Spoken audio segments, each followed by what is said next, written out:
My name is Cassidy Merrick, and I'm 31 years old. Right now, I'm sitting on the edge of a hotel bed that smells like industrial detergent and stale coffee, staring at a wall that isn't mine, trying to understand how my entire life slid sideways in less than 10 minutes. Tonight was supposed to be the rehearsal dinner. Landon's parents rented out a country club I never would have chosen.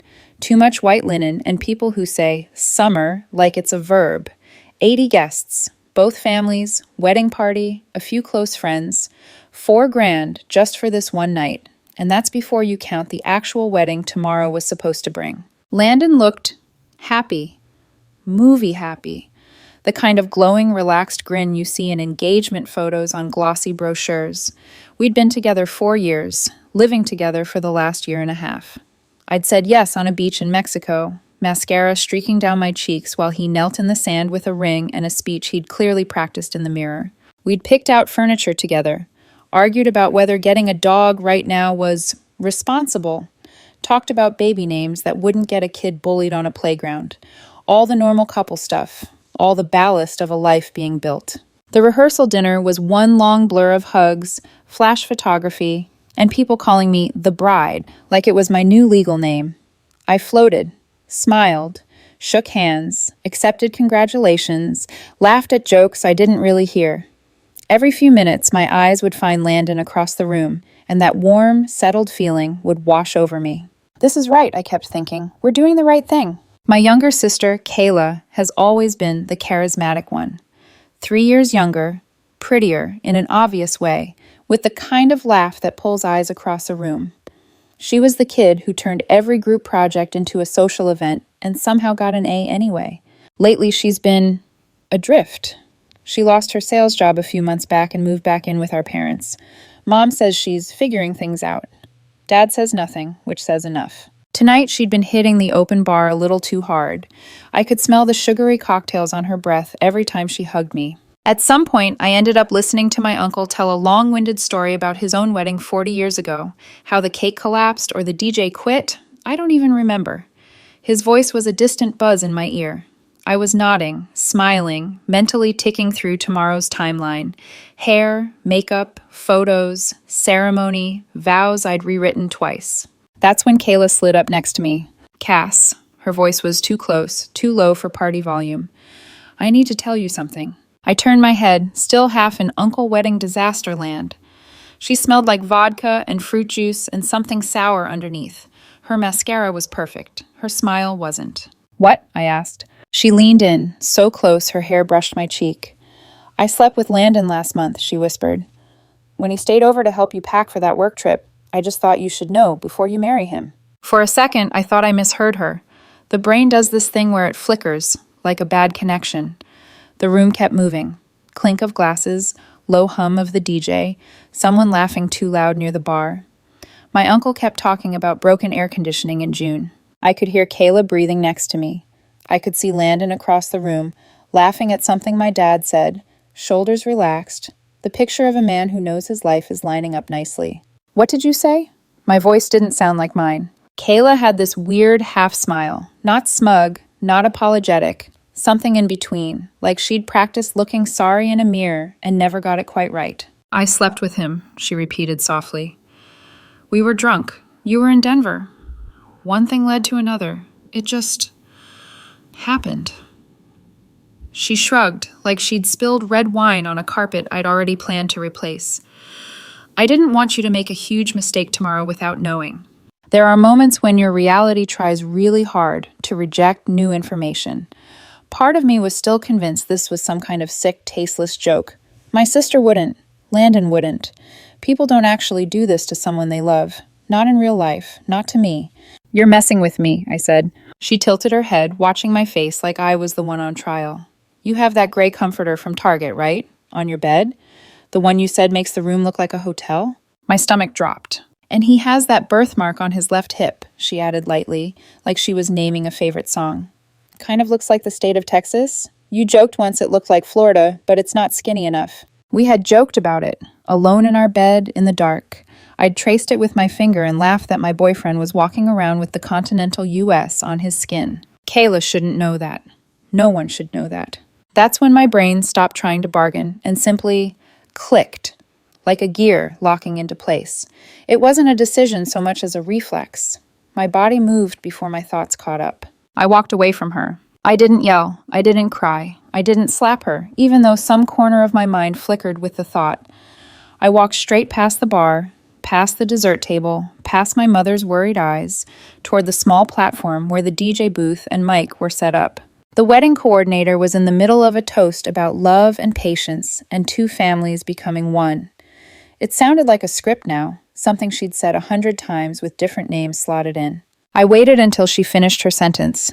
Then I stepped up beside her and gently took the microphone from her hand. "Sorry," I said, my voice calm and carrying farther than I expected. "Can I get everyone's attention for a second?" The room hushed in layers. Conversations tapered off. Forks paused halfway to mouths. Chairs creaked as people turned. Landon was across the room at a table with his groomsmen. He smiled, puzzled, the way you smile when your partner is about to say something sweet and slightly embarrassing. Kayla was still by the bar, frozen, eyes wide. "My sister just told me something really interesting," I said, "and I think everyone should hear it." You could feel the confusion ripple across the room like a draft. "Kayla," I called, my voice sharper now. "Come up here." She shook her head minutely, her hand tightening around her glass. Color drained from her face. "Come on," I said, still smiling. "Don't be shy. You had something important to tell me about Landon and about me. Let's share." My dad stood up halfway. "Cassidy, what's going on?" "Just making sure we're all working with the same information," I replied. My voice sounded almost cheerful in my own ears. "Kayla, up here, now." Slowly, like someone moving underwater, she set her drink down and walked toward me. The room was so quiet I could hear the faint whir of the overhead fans. She joined me on the little stage, avoiding my eyes. "Go ahead," I said, holding the mic out to her. "Tell them what you told me, word for word." Her lips trembled. "Cass, please, we can talk about this later. Just you and me." "No," I said. The word landed like a stone. "Now, or I will." Our mother was crying already, both hands over her mouth. Landon's mother had gone pale, clutching her husband's arm. Kayla's eyes flicked to Landon. He was no longer smiling. He looked like someone had pulled the floor out from under him. I told her something I shouldn't have said," Kayla stammered. "Which was?" I prompted. She swallowed. "That I slept with Landon." Her voice cracked on his name. "Last month, when she was on a work trip." The sound that moved through the room didn't have a name. It was part gasp, part groan, part silence collapsing in on itself. Landon stood up so fast his chair tipped backward. "Kayla, what the hell?" "In my bed," I added, my eyes still on my sister. "With the gray comforter, with the birthmark on his left hip that looks like Texas. You remember that part too, right?" My sister broke then, hands flying to her face as she sobbed. "It was a mistake," she choked out. "We were drunk, Cass. I'm so sorry." Landon's face went from shock white to a mottled gray. "Cassidy, Don't," I said, turning the mic slightly toward him without looking away from the room. "Please don't insult me with whatever version of this you rehearsed in your head." Landon's mom made a raw, animal sound. Landon's dad stared at his son like he'd never seen him before. My mom was still crying, shaking her head at Kayla like she could rewind time by sheer denial. My father moved toward the stage, rage and heartbreak twisting his features. He looked at my sister like something inside him had cracked. "You did what?" he managed, voice shaking. Kayla sobbed harder. "Dad, Stop!" I cut through the noise, my voice suddenly very calm again. "Everyone can stay and eat. The food is paid for. The bar's open. But just so no one is confused." I scanned the room, feeling oddly detached, like I was watching myself from above. "The wedding is canceled." The word hung there, heavy and undeniable. I handed the microphone back to the horrified coordinator, stepped off the little stage, and walked out of the room in my rehearsal dress and borrowed heels. No one stopped me. By the time I checked into the hotel and shut the door behind me, my phone had started buzzing. Landon, my mom, Kayla, unknown numbers. It buzzed on the dresser as I stared at the blank TV screen. After a while, I picked it up, turned it off, and set it face down. $40,000 in wedding costs. 4 years of my life. My sister, my boyfriend, my future, apparently. I know I should feel shattered, furious, something. Mostly I feel hollow, and underneath the hollowness, a thin, quiet thread of relief. Better to know now, I think. than when there's a marriage certificate and kids and Christmases where I have to pretend my sister didn't already show me who she was. On the other side of the thin hotel wall, someone turns on a shower. Water roars. Somewhere, my phone, off, mute, silenced, remains full of other people's emergencies. For once, they can carry their own. By the time the actual wedding day rolled around, the day that was supposed to be my wedding day, I was still in the same hotel room. The bed was rumpled, the curtains permanently half-drawn, the air conditioner humming like it was trying to soothe someone. I wasn't crying. I hadn't cried at all, actually. I kept waiting for the breakdown, the ugly sobbing fit, the screaming into a pillow. It never came. The rehearsal dinner had been on Friday. The wedding would have been Saturday. It was now Sunday evening. 2 days since I'd taken the microphone. 1 day since 400 guests and staff and vendors waited on a ceremony that never happened. $40,000 down the drain. 15 grand of that from my parents, scraped from savings and a cashed-out CD my dad had planned to keep for emergencies. Apparently, I qualified. The text started before I even got my hotel key. At first, it was Landon. Cass, please answer. I'm so sorry. We need to talk. We can fix this. Paragraph after paragraph, blue bubbles filling the screen. Explanations, apologies, excuses. He didn't mean to hurt me. He was drunk. He was lonely. He and Kayla were both messed up that night. It was just one time. It didn't mean anything. When I didn't respond, the tone shifted. You had no right to do that in front of everyone. What I did was wrong, but what you did was worse. You humiliated me. You humiliated my parents. He kept circling the same point. The problem wasn't that he slept with my sister. It was that I refused to keep it quiet. Then came my mother. Honey, please call me. I'm so worried. I stared at her messages, thumb hovering over the reply button, then put the phone face down again. At some point, I ordered a burger from room service and turned on a movie I didn't really watch. An action film, explosions and car chases, and a hero whose problems could be solved with a well-timed punch. Mine required lawyers. The next morning, I turned my phone back on and was greeted by a flood I couldn't process all at once. Group chats, missed calls, voicemails.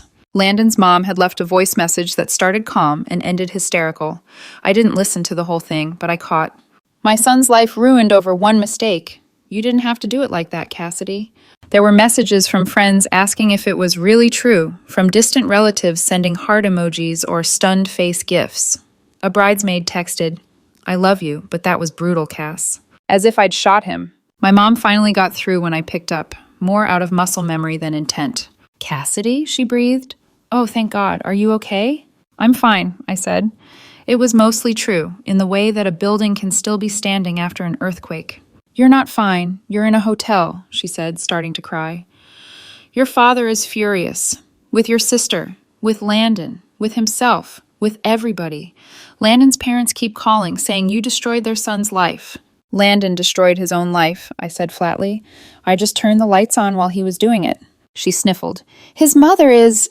She's hysterical. She keeps saying you shamed him publicly, that a decent woman would have handled it privately. Good thing I'm not auditioning to be her daughter-in-law anymore, I said. Cass, she whispered, that warning mom tone. Please don't be cruel.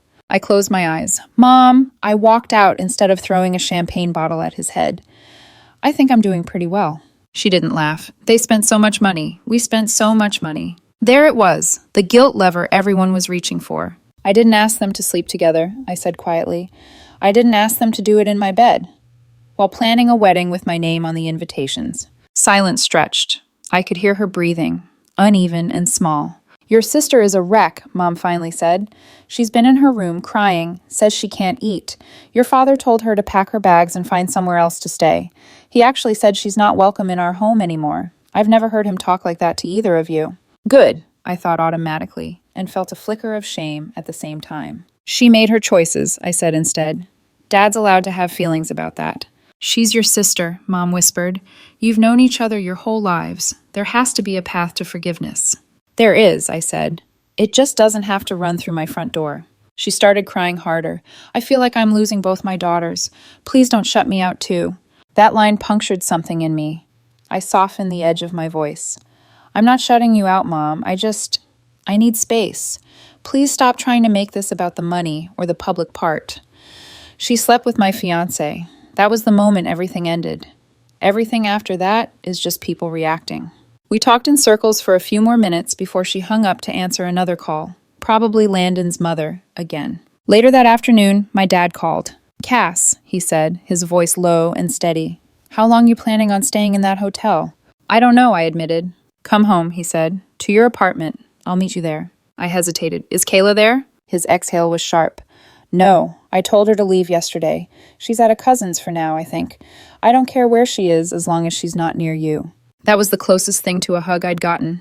"I'll head back," I said. When I walked into the apartment I'd shared with Landon, it smelled faintly like our citrus cleaner and something stale underneath. The gray comforter was still on the bed, the one Kayla had mentioned, like it was a punchline. I stripped it off immediately and stuffed it into a trash bag. Dad showed up 20 minutes later with takeout and a look on his face that scared me more than anything I'd seen at the rehearsal dinner. "You okay?" he asked, scanning my expression like he was assessing a damaged structure. "I'm upright," I said. "That's as far as I've gotten." He put the food down, then pulled me into a hug so tight it hurt. For a moment, I let my forehead rest against his shoulder and just breathed. "I'm proud of you," he said when he finally let go. "For what?" I asked. "Canceling a $40,000 party?" "For not marrying a man who slept with your sister," he said bluntly. "For not letting anyone gaslight you into thinking this is your fault." I wish I'd grabbed a microphone a few times in my life. That made me smile, just a little. The next wave hit on Monday. Landon's dad showed up at my parents' house and pounded on the door, demanding to speak to me. I wasn't there, but Mom called, panicked, while Dad handled it. "He's saying you need to pay them back for the wedding costs," she whispered into the phone. "He says you canceled it unnecessarily." I heard my father in the background, voice iron hard. "Your son screwed my daughter's sister. The wedding was over the second that happened. Don't you dare come to my house and talk about unnecessary." Dad later told me he had to threaten to call the police before Landon's father backed off. Meanwhile, my phone was still a battlefield. Landon's messages had gone from pleading to angry to self-pitying within 24 hours. "I know I messed up, but you didn't have to destroy me in front of everyone. My parents spent $25,000 on this wedding. Real couples work through things privately." Then came Kayla. "I'm so sorry. Please believe me, I hate myself. I was drunk and lonely and I made a horrible mistake." When I didn't answer, she tried a different angle. "You didn't have to make it a show. You humiliated me. Dad won't look at me. Mom cries every time she sees me. This is extreme, Cass." Extreme. I stared at that word for a long time. "You slept with my fiancé in my bed and then told me at my rehearsal dinner," I finally wrote back. "What did you think would happen? A group hug?" She replied almost instantly. "I told you because I wanted to be honest. I didn't want you to marry someone without knowing." "No. You told me because you couldn't stand carrying it alone," I thought.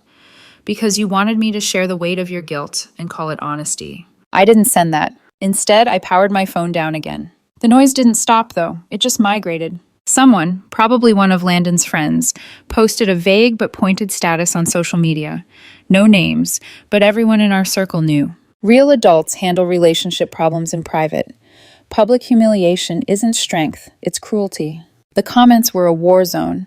Half the people agreed, chiming in with takes about dignity and stooping to their level. The other half said some version of, "Maybe don't cheat if you don't want to get exposed." My cousin jumped in with, "Maybe don't sleep with your fiancé's sibling if you're worried about your reputation." I didn't comment. I didn't like or react or share, but seeing someone else put it that plainly untied a knot in my chest. A few days later, the knock came at my apartment door. When I opened it, Landon's younger sister, Emily, stood there, 22, eyes red-rimmed, holding a thick envelope. "Hey," she said softly, "I'm not staying. He asked me to give you this." She held out the envelope. 6 pages, handwritten, Landon's tight, neat print. "I don't agree with everything he's saying," she added quietly. "For what it's worth, I think you did the right thing. He and Kayla..." She shook her head. "They're both acting like this happened to them." Something hot pricked my eyes for the first time. "Thanks for bringing it," I said, "and for saying that." She nodded once, then left. I read the letter at my kitchen table. It started with the usual, "I know I betrayed you in the worst way. What I did was unforgivable. I was drunk and lonely, and your sister was there." Halfway through, it pivoted. "But you didn't have to destroy me in front of our families. You could have pulled me aside. We could have talked. You made sure everyone I love knows what I did. My parents can't look at me. Our friends are divided. Someone at the rehearsal knew someone at my company. They sent them the story. I got fired. I'm having panic attacks. I ended up in the ER because I couldn't breathe. Then the ending. I'm not asking you to take me back, but please tell people it was mutual, that we realized we weren't compatible. You have the power to fix this. He wanted me to lie for him, to call his choice some vague incompatibility issue so he could get a clean slate.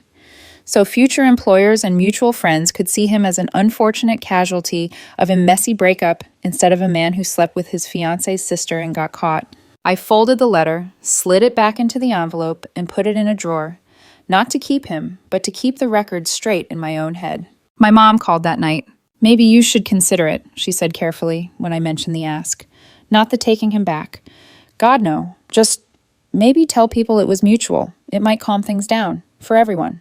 Why would I lie to make him more comfortable being the person he chose to be? I asked. Because it would be kind, she said softly. Because this whole thing is hurting a lot of people. He hurt a lot of people, I said. I just stopped smiling while he did it. There was a long silence, then a wet, fragile sniff. Your sister wants to talk to you, Mom whispered. She's really struggling. Good, I said before I could stop myself. Cassidy, she breathed, wounded. She's still my sister, I corrected. She's not my friend. Those are separate jobs. She quit one. I hung up soon after, guilt gnawing at the edges, but never quite reaching the center. Here's what unsettled me most. I didn't feel guilty. Not about the microphone, not about the canceled wedding, not about Landon's job or Kayla's tears or anyone's lost deposits. Everyone kept telling me I should, that public was too far, that I should have handled it behind closed doors. But every time I pictured that alternate timeline, me pulling Landon into a side room, him crying and promising it was a one-time mistake, my mother begging me to think of the money, Kayla swearing it would never happen again, I felt something inside me close up like a fist. If I'd given them privacy, they would have used it like a tool. They would have convinced me to marry him anyway. To swallow the betrayal and call it grown-up compromise. To stand in front of everyone the next day and speak vows with a mouthful of ash. No, making it public wasn't revenge. It was insurance. It was making sure I couldn't be talked out of protecting myself. 3 days after the rehearsal dinner, the knocking started. At first it was soft. 3 taps, a pause, 3 more. I was in the kitchen heating leftover Thai food, trying to feel normal by performing a normal action. But the moment I heard that pattern, something in me tightened. Only one person knocked like that. I went to the peephole expecting the worst and still felt a jolt when I saw him. Landon. He looked nothing like the polished man from the rehearsal. His hair was disheveled, jaw unshaven, shirt wrinkled like he'd slept in it, or not slept at all. Cassidy, he said through the door, voice thin. I know you're in there. Your car's downstairs. I said nothing. Please, he tried again, knocking a little harder. Just open the door. 5 minutes. That's all I'm asking. 5 minutes was exactly how long a person needed to try to rewrite history. I didn't move. He let out a frustrated breath. Okay, fine. Then I'm just going to talk. So he did. For nearly 5 minutes, more than he asked for, he talked through the door like it was a confessional booth. I'm sorry. I'm so sorry. I know I hurt you, but you didn't have to make a show out of it. You think I'm not suffering? I lost my job. My parents won't speak to me. Everyone thinks I'm a monster. I'm drowning, Cass. Still, I said nothing. Just let me in, he said finally, desperation cracking his voice. I need somewhere to stay for a few days until things settle. That snapped something in me. I unlocked the door. He looked startled, almost relieved, until he saw my face. Whatever softness he expected wasn't there. Stay, I repeated. Here? He nodded quickly, stepping toward the doorway. Just temporarily. I have nowhere else. Emily's mad at me. My parents are furious. My friends. I held up a hand, stopping him cold. You slept with my sister, I said evenly, in my apartment, in my bed. And now you want shelter. He swallowed, guilt flickering but never taking root.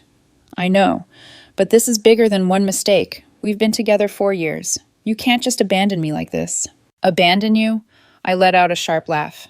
You abandoned me the second you touched her. He opened his mouth. Whether to argue or plead, I didn't care. We're done, I said. You don't get access to me. Not my home, not my time, not my sympathy. Find somewhere else to sleep. Then I shut the door. He immediately started banging harder. Cassidy, don't do this. I have nothing. You want revenge? Fine, you got it, but don't pretend you're some saint. I stepped back and called building security. By the time they escorted him out, 2 neighbors were peeking down the hall, whispering. I felt my face burn but refused to let my expression change. I filed a no trespass order with the leasing office the next morning. By noon, he was banned from the building. He texted me later. "This is cruel. You're being cruel." No, I thought. This is a boundary. You've just never seen one before. 2 days later, it was Kayla. Not at my door, at my parents' house. Mom called me crying before Kayla even finished dragging her suitcase up the driveway. "She showed up out of nowhere," she sobbed. "She said she had nowhere else to go, that her friends don't want to see her, that your father kicked her out too quickly. I didn't know what to do. She's my daughter." "You let her in," I said quietly. "I couldn't turn her away," Mom cried harder. "She's falling apart." "She should fall apart," I said. "She detonated a bomb and wants to rest in the crater."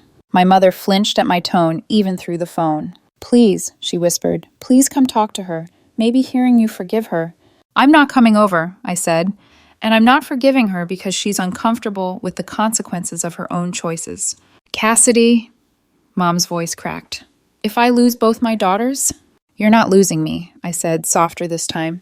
"You're just not going to force me into a room with the person who betrayed me. That's different." I hung up before she could answer. An hour later, Kayla texted, "I need to see you, please, one conversation." I replied, "No." She sent 7 more messages, pleading, crying, blaming, reasoning. I didn't answer any of them. Then came the email. Not from Landon, from his mother. Subject line, forgiveness and family. "Dear Cassidy, I am reaching out as a mother. My son is suffering. Your sister is suffering. Our whole family is broken. This is not how God wants us to treat one another. A real marriage is built on forgiveness, grace, and discretion. What happened was a mistake, but the way you chose to expose them was vindictive and deeply unkind. You have the power to fix this.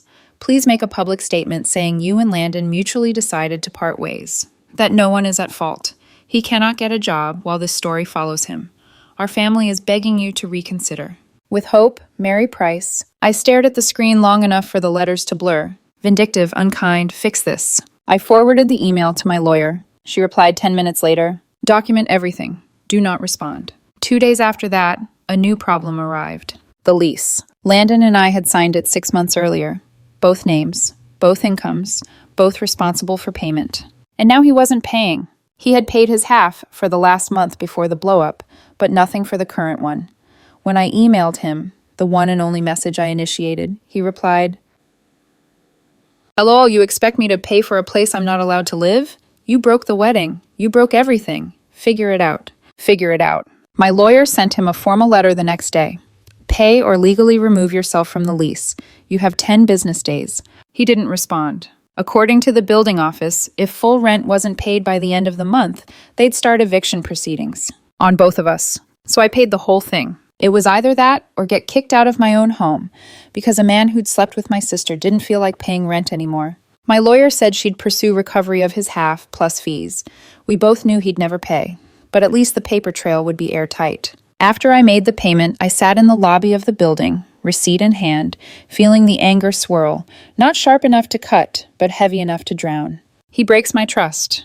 He breaks my wedding. He breaks my family. And then he tries to break my housing, too. Not because he needs to. Because he can. Because he thinks I'll cave first. Instead, I went upstairs, opened every window, and stripped the apartment piece by piece of anything that carried his shadow. His sweaters, his shaving kit, his stray socks underneath the couch, the coffee mug he claimed was his favorite, the framed picture of us at the lighthouse. And then I stood in the bedroom, looking at the newly bare mattress, where the gray comforter used to be. A place can hold betrayal like a stain, but it can also be reclaimed. I made a list. New bedding, new paint, new routines, new everything. The apartment would become mine again. Not ours, not his, not a crime scene. Mine. That afternoon, while I was pulling painter's tape along the baseboards, my phone rang. Unknown number. I almost sent it to voicemail, but something made me answer. "Hello?" Breathing. Then a tiny hitch of emotion. "Cassidy, please don't hang up." Landon. I didn't hang up. I didn't speak either. He rushed in to fill the silence. Just 5 minutes, please. I need you to hear me." I said nothing. He continued. "I was lonely," he said. "You were always working. You pushed me away. I made a mistake, but you made it impossible to recover from. Everyone thinks I'm a horrible person because of what you did." And that finally lit something inside me. Not sadness, not grief. Anger. Quiet, clean anger. "Everyone thinks you're horrible because of what you did," I said evenly. "I just made sure they knew about it." A breath, maybe a sob. You're being cruel. No, I said. Cruel would have been marrying you anyway, letting you keep the image of being the good guy. Cruel would have been pretending I didn't know. More breathing, shaky, uneven. Cassidy, I loved you. No, I said simply. If you had, none of this would have happened. Then I hung up. Blocked the number. And, for the first time since the microphone, I felt something close to peace. The apartment felt different once Landon's number was blocked. Not lighter, exactly. More like the air was finally the right temperature. No lingering draft from an open emotional window. No cold spot vibrating with someone else's guilt. Just quiet. Peaceful in the way a room becomes after you stop expecting someone to walk back through the door. That silence didn't last long, of course. The world doesn't let a scandal lie still. By the end of the week, my lawyer sent another update. Landon still hadn't responded to any lease notices, hadn't attempted payment, and hadn't initiated the process to remove his name. He's either hoping you'll cave, she said over the phone, or assuming you'll pay indefinitely. I'll pay what I need to, I said, but I'm not carrying him. She exhaled. Then document everything. We'll pursue reimbursement. Even if he never pays, we'll make the paper trail unavoidable. When I hung up, I sat on the floor with my painting supplies, staring at the deep blue accent wall I'd just finished rolling. Wet paint reflected the late afternoon sun like a quiet lake. I'd chosen the color on impulse. Something rich, something strong, something that didn't look like anything he would have picked. The apartment was becoming mine again.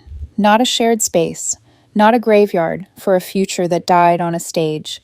It was a place with new corners, new light, new breath. That night, I threw away the last remnants of our wedding box. The favors we'd ordered in bulk, the linen swatches, the notebook full of seating charts. I didn't cry. It felt like sorting someone else's things after an estate sale. 3 days later, my mother called. Her voice was shaky from the start. They're here, she whispered. Who? Landon's parents. I closed my eyes. Of course they are. They showed up unannounced, she said. Your dad answered the door. It's not going well. I grabbed my keys and left the apartment, driving toward my parents' house on automatic pilot. I didn't intend to get out of the car. I just needed to be closer in case things escalated. By the time I pulled into their driveway, Landon's parents were already on the lawn. His mother was crying, mascara streaked, clutching a tissue with both hands. His father was pacing, angry red, as if morally offended that reality wasn't bending to his demands. My father stood on the porch, both arms crossed, looking like a man who had run out of patience a full generation ago. You have 1 minute to leave, he said. You will not harass my family. We didn't come to harass anybody, Landon's father snapped. We came for closure. Your daughter humiliated our son. She ruined our entire family. She owes him nothing, my dad said. She owes you nothing. Landon's mother sobbed louder. He made one mistake, one, and you've let her destroy him for it. One? My father's voice didn't rise. It simply hardened. Sleeping with your fiancé's sister is not a mistake. It's a choice, and choices have consequences. Now get off my property. We aren't leaving until... Get off my property. The silence that followed wasn't really silent. It hummed with tension, with humiliation, with the kind of fractured pride people don't know how to carry. They left in a storm of tears and indignation, tires screeching as they pulled away. My mom stood behind my dad, shaking, pale, but quiet. She met my eyes through the car window. Her expression held the kind of grief that doesn't belong to a single moment, but to the collapse of an entire imagined future. But she didn't call out to me. She didn't wave me over. She just stood there, like a parent who understood that love and boundaries can coexist, but they don't always hold hands. I drove away before she could change her mind. The next surprise came in the form of an email, this time from Kayla. The subject line read, I'm in therapy. Please read. I didn't want to, but some part of me, the part stringed with shared childhood memories and Christmas mornings and whispered sister secrets, opened it anyway. It was long, nearly 3 pages typed, supposedly written at the suggestion of her therapist. It began with apologies, flowery ones, sincere-sounding ones. She wrote about feeling like a failure, about losing her job, about being depressed, about wanting to hurt herself, about self-loathing. Then, gradually, the letter shifted tone. She talked about feeling overshadowed her whole life, about living in my metaphorical shadow, about Landon being comforting, familiar, available, about how she acted out, how she made terrible choices under emotional distress. But the heart of it, the part that broke whatever thin thread of sympathy I had, came near the end. I know I can't undo what I did, but I'm asking for a chance to rebuild our relationship. We are sisters. That has to matter. Please don't let this be the thing that ends us. It wasn't accountability. It was a plea for emotional caretaking dressed as contrition. She wanted me to heal her so she wouldn't have to face herself. I didn't reply. I printed the letter, filed it, and put it away. That night, my mom called again. Did you read Kayla's letter? Yes. And? She needs help, I said. Real help. Not the kind she expects from me. But you're her sister, Mom whispered, voice breaking. She stopped being mine the moment she climbed into bed with the man I loved. Silence. Then, in a small voice I had never heard from her, I'm afraid I'm going to lose her forever. That's between you and her, I said gently. It's not something I'm responsible for. She cried softly, but she didn't argue. Progress, I supposed. A week later, my dad took me to lunch at a small diner. He's loved since I was 10. The kind with cracked red vinyl booths and waitresses who call everyone hon. We sat in the back, away from the lunch crowd. How are you holding up? He asked, studying me over his coffee. Better, I said truthfully. Painting helps. Cleaning helps. Silence helps. He nodded. You don't have to talk about her. I won't, I said. Not today. He took a slow sip. Good. Let's talk about you then. So we did. We talked about my job, the latest project, the coworker who always microwaves fish, the gym in my building I finally started using, the beginner guitar lessons I'd impulsively signed up for. You know, my dad said, setting his cup down, I think you're handling this better than I would have. You think? I know, he said. I would have punched someone at that rehearsal dinner. I laughed for the first time in days. On the drive home, I realized I didn't feel hollow anymore. Just lighter. Not healed, but not bleeding. 2 weeks later, the final update arrived through a mutual acquaintance. Landon had moved 3 states away. Warehouse job, cramped apartment, starting over. Kayla had moved too. Another cousin took her in temporarily. No job, no clear plan, no contact with my father. Mom sends her money for groceries. Dad hates it, but he doesn't stop her. Some things are outside my control. My lawyer emailed me, too. Your apartment's secure. Landon never responded. His name remains on the lease, but he has no legal standing to re-enter. We've filed claims for outstanding payments. I knew I'd never see a cent, but I didn't care. Money is replaceable. Sanity is not. Life didn't return to normal. It became something else, something quieter, solider. I repainted the living room a soft olive green, bought a new comforter set, cream linen with a subtle stitched pattern that felt like a fresh page, swapped out the lamps, added plants, rearranged the shelves. Every shift felt like reclaiming oxygen. I started going on coffee dates. Nothing serious. Just conversations with people who didn't know my history and weren't staring at me like I was the cautionary tale at a bridal shower. One man, I should say woman because I refused to call myself a girl, asked me on a second date. We walked along the waterfront and she asked about my last relationship. I told her the highlights. She stopped walking, blinked, and said, You handled that way better than most people would have. I didn't know I was waiting for someone to say that until they did. It settled into me, warm and validating. Now, sitting on my newly made bed with a guitar resting against the wall, I think about everything that's happened. About Kayla's tears, about Landon's letters, about the ruined wedding, the public fallout, the private grief, the money, the noise, the shame people expected me to carry. And the strange, unexpected truth is this. I don't hate them. Not anymore. Hate takes energy. Indifference takes nothing. They showed me who they were. I believed them. And I protected myself accordingly. People say grabbing the microphone was cruel, dramatic, vindictive. But here's the truth that no one but me lives with. She didn't give me dignity when she slept with him. He didn't give me the truth when he kissed me the next morning. Neither of them gave me respect while picking wedding flowers and tasting cake samples and saying, I love you. So I gave them clarity. A public moment where everything changed. Honesty isn't always gentle. Sometimes it just needs to be loud enough that no one can lie about it later. My apartment feels like mine now. My life too. Quiet, uncomplicated, possible. Tomorrow I'll water my new plants, practice a new guitar chord, go to work, have dinner with my dad. And for the first time in months, I'll breathe easily.